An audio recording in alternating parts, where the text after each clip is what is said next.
Today we're going to show you an incredibly practical DIY which every garden in South Africa needs. You're going to say, really? Absolutely, guys. Everybody should be capturing, harvesting rainwater. So we know water has become hugely expensive. There are parts of South Africa where they haven't had water for months. Dam levels are incredibly low. So even if we do get 1 mil or even half a mil of rain, that should be captured. And today we're going to show you something that's really easy, simple, that you can make to capture and then be able to water your plants. Not only water your plants, well, if your municipality kind of like goes sideways and you don't have water, well, at least you've got a bit of a backup. Right, so to start off with, our water receptacle or catching mechanism is going to be this drum. Now, guys, you can pick these drums up at your local hardware store, at your local plastic store. It's 220 litre capacity of holding water. But, yeah, I don't know about you, but blue drums, green water tanks, brown water tanks, they don't really float my boat. I don't really enjoy them in the garden as a focal point. So we're going to take this, pimp it up, and create something that not only works very practically, but also looks good too. Right, so what we're going to need is the following. Most importantly, the part that we're going to use, and this is where the fun comes in, we're going to clad this tank.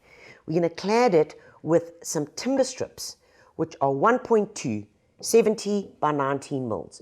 Of course, you could choose the thickness that you want. That's just what we've gone with. We need 30 of these.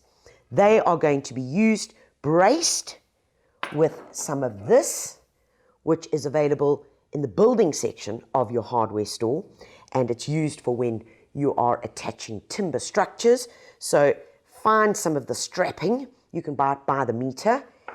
And that is going to be used to hold the planks together. Importantly, we're going to be treating these planks, of course, because it's going to be out in the elements. First step, of course, is to prepare our timber. And all we're going to do is use a sander, give them a good sand, make sure we're getting all the burrs off and bits. And because this is going to be an outdoor rustic product, folks, you don't need to go down to like baby smooth. But of course, that depends entirely on you. Right, guys, remember we've got 30 of these planks to do. Once we have done the sanding, all we then need to do is dust them off, get rid of all the dust on the planks, and then give it a good wipe down with a clean cloth with mineral turpentine. Right, that should do it. Whilst this is drying, folks, we are going to prep our deck dressing. Deck dressing can not only be used on decks, of course, and hardwood, but it can also be used on wooden fencing, windy houses, and any outdoor wood that needs extreme protection. When working with this product, folks, never shake it, rather use a flat paddle and give it a good consistent stirring. Alright guys, when applying your deck dressing, it's really important that it soaks it right in. So you want to apply your first coat, nice and thick, and make sure that 10 minutes after you have completed your application, that if there are any dry, dull spots, you want to just top those up. So it's a good, thick lathering. And after that, once your first coat is dried, you're then going to apply another 2 coats. It's a minimum of 3 coats to prep any of your wood using the deck dressing. Remember to always seal the edges of the timber extra vigilantly. Right, folks, so we have placed the wooden slats on the floor. We've just used the back end of the spirit level to make sure that they are all level and running in the same direction. Okay, the next thing that we're going to be doing is taking the strapping in equal distances from here, one in the middle and one slightly at the top.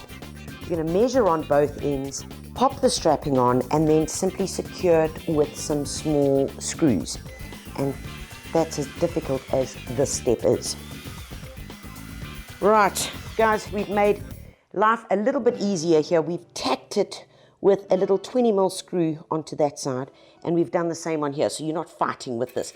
And all we're going to do now is carry on, place 2 screws in each strap that sits on the piece of wood. So all the way along, we're going to repeat the process, the same strapping, the mark that I made earlier, and then the top one. Right, folks, we're getting to the tank now, where we're going to be assembling this and connecting it to here. But of course, how are we going to get the water out of the tank? You've probably thought about that already. So I'm going to do a measurement from the base. 7 centimeters should be perfect. 7 centimeters, but we don't want the joint to be in the front. The tap's obviously going to be in the front, so we're going to choose a spot in the middle of these planks. All we're going to do is nice and easy, guys. Measure 7, mark it, pop a piece of wood underneath so that when we do use the hole saw, I don't want it to bottom out and really just break on the other side. We've got a hole saw here. This is a 44, and nice, guys. So folks, remember we had 7 centimeters as our marker here. So what we're going to do now is go back, make a mark of 7. We're going to tip this tank over using exactly the same hole saw. We're going to drill a hole through so it matches up with this. And obviously when the two join, the holes will align, and that is where the tap then gets inserted onto the tank. I now have a 20mm plumbing fitting, and it's called a female joiner. All right, so this guy is going to go in the inside of the tank. Yes, I'm going in the tank. And then this guy joins it from the outside. So there's no easy way to do this except to get in the tank. Somebody join this.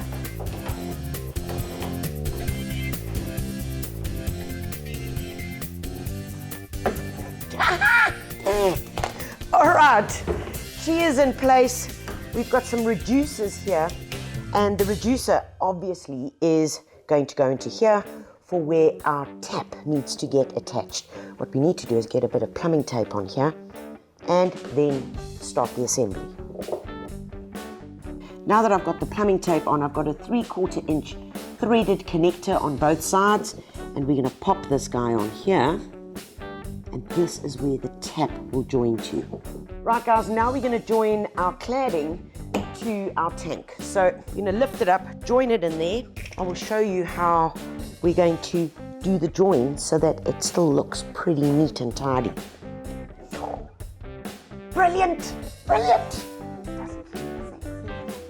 Okay, so now come with me to the back here. What we're going to do is grab these straps, that side and that side, and simply just snug it round our plastic water tank. All right, guys, what we're going to do now is I'm going to cut these off flush, 1, 2, 3, the excess. Right, these ones that are left, we are going to leave a strap of about 10 centimeters and cut this as straight as possible, because this we're going to use to join across there. So take a hammer, and I want you to get this as flat against here as possible so we've got a neat join. Then take the two sides, bring them together, bring this guy over, give him a tap, and once he's in place, we're going to screw him and secure. Alrighty, that guy's in place. Now let's take it to where it's going to have.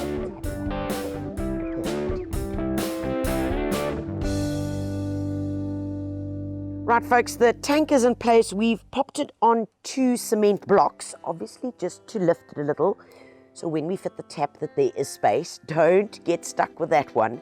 Now we're just going to connect this down pipe, which is this guy, to there. But first, before I do that, what I do want to do is just measure where I want to do my final hole, where this guy is going to go through the top of the tank, which is the lid of the tank.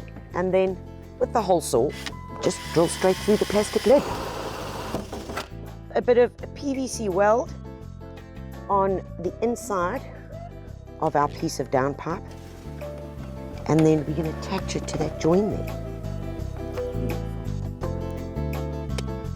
Last but not least is our tap, and pop a bit of plumber's tape onto it, and then that is going to go into our fitting that's already there. And then all we got to do is patiently wait for a bit of rain to catch some beautiful free water. Ooh, now that's a